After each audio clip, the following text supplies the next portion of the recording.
somos una cadena social y por eso en la cábala se hace tanto hincapié de lo que es la vida en sociedad, o sea, fraternizando con los demás, no una vida aislada de meditación, sino en la vida concreta. Tenemos el universo de Asia o Malhut, que es el mundo de la acción y el mundo concreto, que es realmente donde se materializa y se refleja absolutamente toda la vida.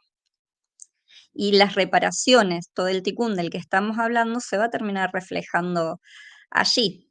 Así que es una, a veces digo, es una astrología un poco saturnina de mucha responsabilidad y estructura. Y bueno, está el método que te estaba comentando antes, que tiene que ver con eso, con empezar a hacerse cargo de uno mismo. El análisis te lleva también a ver que, bueno, me tocaron los padres que me tocaron, la familia que me tocó, el país que me tocó, pero todo eso tiene un sentido de crecimiento, de aportación a que yo sea la mejor versión de mí mismo y que no es una cuestión de culpabilidad, sino que es una cuestión de responsabilidad personal de con esos materiales que tengo, qué es lo que yo puedo hacer realmente. ¿Cómo nos ayuda, Eugenia, esta metodología para cambiar de algún modo ese chip y que cada experiencia, incluso las dolorosas, las que no estamos tan preparados para vivir, puedan convertirse en una oportunidad de elevación de la conciencia, de quizás despertar un poco más espiritualmente?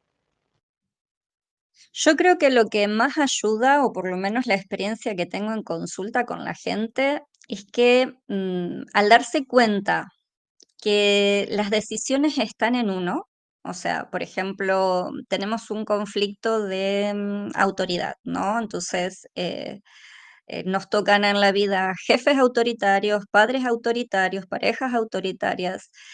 Está en uno la responsabilidad de quedarse en ese sometimiento o poder irse. Hay que ver todas las circunstancias, ¿no?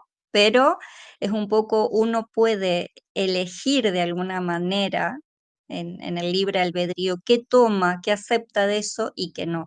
Entonces esto te cambia ya la idea de ver que ciertas cosas pueden ser circunstanciales, momentáneas, para realizar un aprendizaje.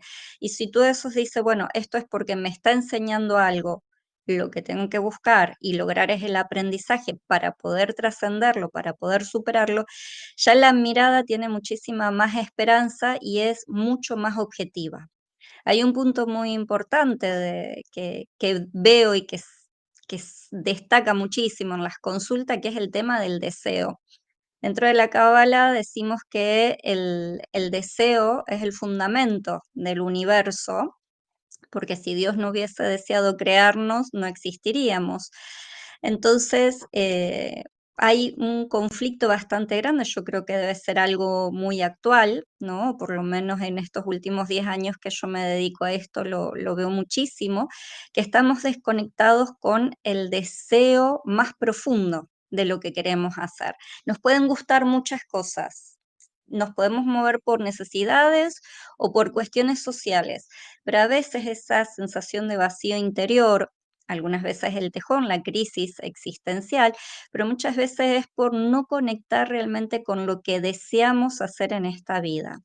Entonces produce un vacío. Claro, cuando uno conecta con que es responsable de saber qué es lo que a uno le gusta en realidad, para poder conectar con la sensación de objetivo, de decir, me enfoco en aquello que quiero, persevero en aquello que quiero, es un poco como puede ser liberador, en otros momentos puede ser abrumador, pero es muy de contacto con que toda la resolución termina estando en uno mismo y no afuera. Bueno, muchísimas gracias, Bella. Yo quiero pasarte la primera preguntita, aquí estoy por pantalla contigo, Vale. la primera preguntita de la audiencia en directo que vamos a ver en la charla de hoy, de José William, nos ha escrito en YouTube y te pregunta, ¿podemos saber con Sí, la astrología cabalística qué deudas kármicas le trae a uno consigo? Es decir, ya partimos de la base de que es algo no predictivo, pero ¿podemos sí. obtener esta información? Más que como deuda kármica, nosotros lo vemos, lo más similar, digamos, es el tikkun, que es la rectificación, es ver justamente cuál es nuestro tikkun, qué es lo que tenemos que rectificar. Evidentemente, si lo tenemos que rectificar es porque nuestra alma en otra vida o no lo aprendió adecuadamente o lo tomó como contrato de aprendizaje nuevo en esta encarnación. Entonces lo vemos más que como un peso kármico, como una cuestión de qué venimos a hacer mejor en esta vida, porque el tikkun no es solo reparar lo que no está equilibrado, lo que no está bien, sino incluso hacerlo aún mejor. Por lo tanto, es también enaltecer ciertos dones, por eso tenemos genios como Mozart, que evidentemente ya conocía la música desde otras vidas, ¿no? Desde otras encarnaciones. Hay un análisis que realizo que es sobre astrogenealogía, que podemos comprender cuál es el aprendizaje referencial dentro de nuestra familia. Entonces, entender un poquito que compartimos con algunos referentes, con unos más que otros dentro del linaje, para entender el recorrido que se está haciendo y qué es parte nuestra y qué parte la venimos trayendo como un sesgo acumulado por una cuestión de la educación. Entonces la idea ahí es limpiar un poco la paja del trigo, saber cuál es nuestro trabajo, cuáles son nuestros referentes, tanto para lo bueno como para lo malo, como para decir, vale, este ejemplo lo tomo como positivo y puedo seguir sus pasos y este es negativo y sé que por ese camino no tengo que ir. Eso es lo que trabajamos más que nada con la parte más kármica o más antigua, ¿no? Pero después todo es de alguna manera tikkun, todo es reparación, todo es llegar a una búsqueda de equilibrio. Incluso cuando no hacemos las cosas bien en esta vida, claro, se dice que estamos creando tikkun para un próximo aprendizaje.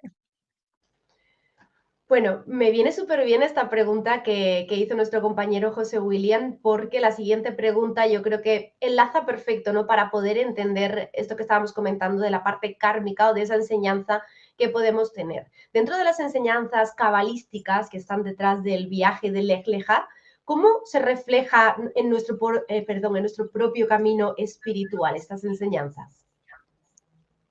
Bueno, o sea, las enseñanzas, siempre digo, lo que vemos tanto en astrología como en cábala es un mapa de recorrido, ¿sí? O sea, y como dice el dicho, el mapa no es el territorio. Por lo tanto, lo que vemos a través del Eclejá, la metodología, que es el análisis en sí, lo que vemos son las potencialidades que tiene la persona.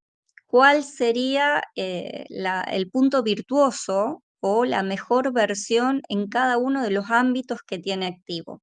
¿Para qué? Para poder tenerlo de referencia en cuanto al tema de desequilibrios. Es como el ejemplo que daba antes de una persona que da y da mucho, pensando que es lo mejor que está haciendo, ¿no? Claro, esa persona necesita tener la referencia, hasta dónde tengo que dar, cuánto tengo que dar, cuál sería el equilibrio, cuánto es el punto de equilibrio, por ejemplo, cuál es el punto en las emociones, en los vínculos, según qué vínculos, en la comunicación, cuánto comunico. Entonces, según la estructura de la información astrológica pasada al árbol de la vida, podemos ver qué es lo que viene a reparar, cómo sería en su mejor versión esa persona. Entonces, la referencia que podemos tener a través de este método es justamente hacia dónde tenemos que ir, hacia dónde tenemos que dirigirnos y darnos cuenta que cuando se nos presentan situaciones contrarias es porque tenemos que estar atentos para realizar el aprendizaje. Esto, yo pongo un ejemplo, es como vamos al gimnasio y tenemos un entrenador. El entrenador la primera semana nos va a decir que levantemos 5 kilos, la segunda semana 8 kilos, la otra semana 10 kilos, poco a poco, pero nos va a ir orientando en aquello que tenemos que hacer. La cuestión es que tenemos que hacer un esfuerzo. Pero ¿qué pasa? Tenemos que hacer un esfuerzo adecuado a las circunstancias, si no, ¿qué pasaría? Nos desgarraríamos. Sería otro desequilibrio. En la cábala siempre estamos hablando de desequilibrios por exceso y por defecto. ¿sí? Tanto por excederme en lo que doy o excederme en el esfuerzo que hago es un desequilibrio como el no hacerlo. El no hacer es también otro desequilibrio. Necesitamos realmente movimiento. Todo en la cábala es un equilibrio pero dinámico.